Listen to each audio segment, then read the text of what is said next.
Здравствуйте, меня зовут Юшанов Миша. Я очень много узнал о профессии папы из его рассказов.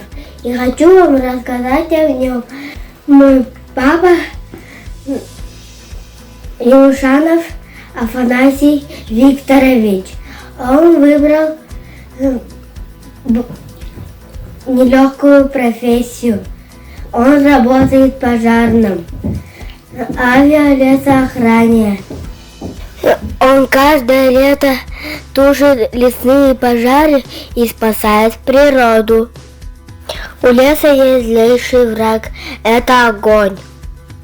Когда летчики обнаружат лесной пожар, то доставляют пожарных до места пожара.